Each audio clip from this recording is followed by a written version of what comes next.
So you've been saying before that it's an argument about whether viruses are really living because they can't live by themselves. Yeah. But they do, in order to replicate themselves, have to get into a living cell. And how do they go about doing that? So a lot of viruses need to bind to the cell. So a virus that is out floating around outside of cells needs to attach to the cell surface. So the cell is They can't swim to the cell. No, they don't They just float around. They don't have flagella. They don't have. Can any virus move around? Well, there's sort of an emerging field that sometimes viruses and bacteria cooperate.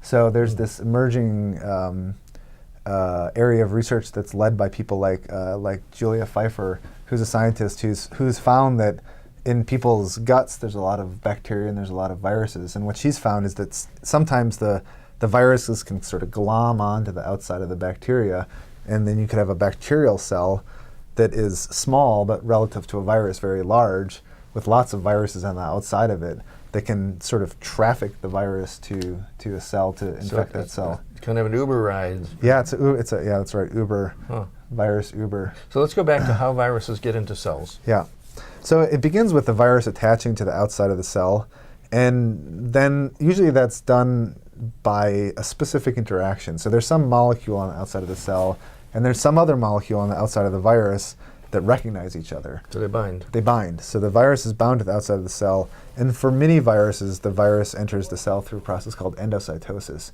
So this is the way that the cell normally takes in material from outside the cell and brings it into the cell. So that's kind of the picture of the amoeba eating something? Is that the Sure. image? Yeah, right. Or you could imagine a cell that lines, It's a way for the cell to sample the outside. Things. It envelops it. Yep, it makes a little packet around the outside. Sometimes spits it out, sometimes incorporates it. Some things are going in, they're going out.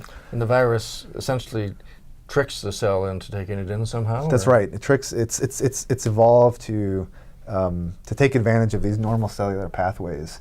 So do some viruses have molecules on the outside that make bacteria think that they're food or something good? That's a good question. I probably. I mean, my feeling is that whatever, if you can imagine it, it happens in biology.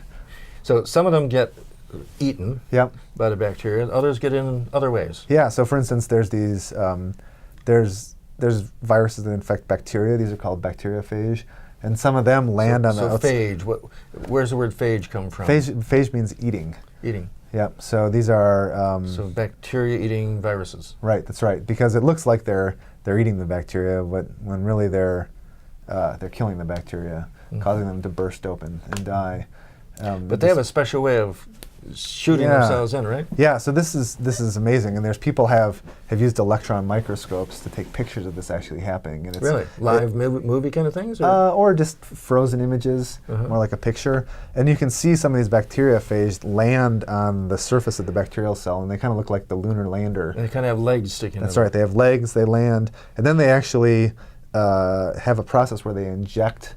It's like a little hypodermic needle. That's right. They kind of inject and shoot their genome into the cell. So it's a fairly remarkable process. And So they have multiple copies of their genome in their viral capsule or something, or they have one copy and they shoot it through. Usually it's just one copy and they shoot it through. But I think it varies depending on the type of virus. So there must be more to the virus than just the DNA or RNA. It's got this capsule that constructs around it or something. That's right. So it has the protein, the body of the virus, if you will, is made out of protein. So it can't construct that itself. It's got to construct that with the help of a cell. I presume. Right. And so that's one argument that viruses are not living, that they require the energy and all of the machinery of the cell in order to construct the parts of itself. So if we can figure out what things the virus bound to and change cells so that they could not express those proteins, that might prevent transmission. Sure.